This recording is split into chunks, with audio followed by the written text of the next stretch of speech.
ठाकुर जी सभी रानियों के साथ में आनंद से लीला कर रहे थे। एक दिन भगवान ने मन में सोचा कि भैया हमारी जितनी रानियां हैं सब किसी न किसी बात को लेकर के हमसे नाराज हो जाती हैं, कोई उलाहना देना प्रारंभ कर देती हैं। केवल एकमात्र रुक्मिणी जी ऐसी हैं जो हमसे कभी नाराज नहीं हुई। तो आज भगवान रुक्मिणी जी को नाराज करने की भावना से कक्ष में पधारे। भगवान एक जगह बैठ गए। रुक्मिणी जी जल का पात्र लेकर के आई। भगवान ने जल नहीं पिया। रुक्मिणी अम्बा हाथ जोड़ के खड़ी हो गई, सरकार कोई अपराध हो गया, कोई त्रुटि हो गई, कोई गलती हो गई, क्या बात है, कोई नाराज है? भगवान नहीं बोले। भगवान बोले एकदम चुप है, शांत। रुक्मिणी जी हाथ जोड़ के बोली, सरकार कोई अपराध हो गया या कोई राजकीय विषय हो गया, क्या कारण है, आप शांत क्यों हैं? 1.5 घंटे तक भगवान चुप रहे। अब देखो, जब रुक्मिणी जी की उत्कृष्ट व्याकुलता बढ़ने लगी कि सरकार क्या अपराध हो गया, आप मौन क्यों हैं, तो भगवान अभी तक नहीं बोले। और अब बोले तो देखना कहां से बोल रहे हैं। ठाकुर जी बोले, देवी हम बहुत देर से एक बात सोच रहे हैं। क्या सोच रहे हो महाराज? भगवान बोले, देवी हम ये सोच रहे हैं कि तुमने हमसे विवाह क्यों किया। अच्छा, तो तुमने ये देख के किया होगा कि हम बड़े भारी सुंदर हैं, इसलिए हमसे विवाह कर लिया।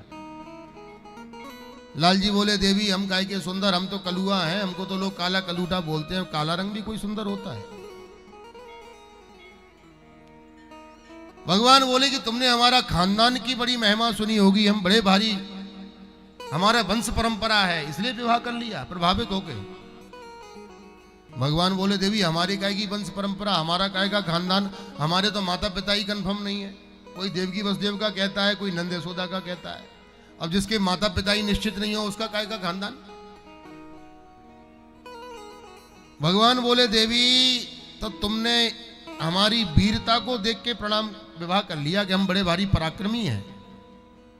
ठाकुर जी बोले, देवी हम काय के वीर, हमको तो लोग भगोड़ा बोलते हैं, भगोड़ा, हमारा तो नाम ही है रणछोर।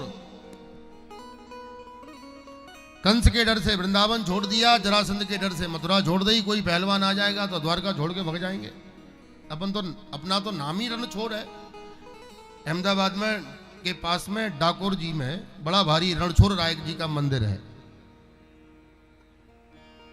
ठाकुर जी बोले, आपने हमसे इसलिए विवाह कर लिया कि हमारी प्रशंसा सुनी होगी, हमारा नाम यश गान कीर्ति का बड़ा वैभव सुना होगा, इसलिए प्रभावित हो गई।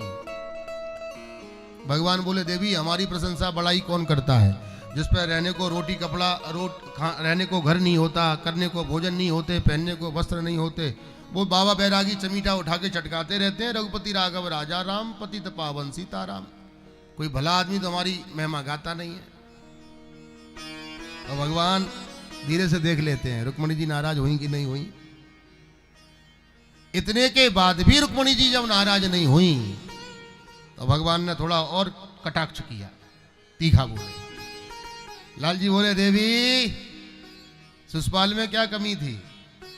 अब जो शिशुपाल का नाम उच्चरित हुआ रुक्मिणी जी के तो होश उड़ गए, इन्हें क्या हो गया? अरे देवी क्या कमी थी उसमें? रूपवान था, बलवान था, धनवान था, यशवान था, कीर्तिवान था, सब कुछ तो था। तुम कहां हमारे झंझट में पड़ गई। और फिर ठाकुर जी धीरे से बोले, देवी मैं तो कहता हूं अभी भी कुछ नहीं बिगड़ा है, तुम कहो तो हम दोबारा से चर्चा चलाएं शिशुपाल से। और सुनो, ये बातें कब हो रही हैं? जब 11 बच्चों के पिताजी बन गए तब। बोलो राधे राधे।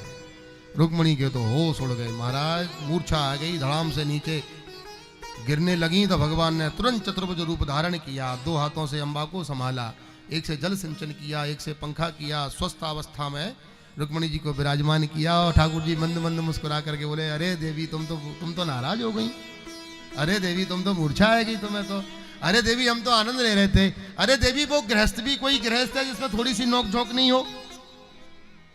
हम तो ये देखना चाहते थे कि जब आप नाराज होती हैं तो आपकी मुखाकृति कितनी मधुर हो जाती है। आप कितनी सुंदर दिखती हो, हम तो ये देखने का प्रयास कर रहे थे, तुम तो नाराज हो गई, आनंद करो। लेकिन सुखदेव जी कहते हैं, परीक्षित, भले ही भगवान ने हास्य में विनोद में लीला आनंद की हो, लेकिन भगवान के एक एक प्रश्न का रुक्मणी जी ने इतना अद्भुत उत्तर दिया कि भगवान को भी पहली बार पता लगा कि रुक्मणी जी पढ़ी लिखी भी हैं। रुक्मणी जी कहती हैं, सरकार क्या बोल रहे थे आप कि आप सुंदर नहीं है? अरे महाराज, काले हो तब तो गजब कर रखा है, गोरे होते तो भगवान जाने क्या करते। हे नंद लला, जो तुम होते लली तो गले कट जाते करोड़न के। दुनिया में कितने विश्व युद्ध आपके कारण से हो जाते। आपने कहा मेरे माता पिता नहीं है, संसार के सबके दादी बाबा तो आप ही हो, आपके माता पिता कौन बन जाएगा? अहम एवा समेवाग्रे नान्यद सत सत्परम। कौन आप तो आदि मध्यांत हो, तो आपको जन्म देने का सामर्थ्य किसमें होगा? आपने कहा था कि रोटी कपड़ा मकान जिनके पास में नहीं होता, वो भिखारी बाबा जी मेरा भजन करते हैं। आहा। रुक्मणी जी कहती है, माधव, मेरी दृष्टि में संसार में सबसे बड़ा धनवान वही होता है जिसके पास में श्री राम नाम रूपी धन होता है। सबसे बड़ा धनवान।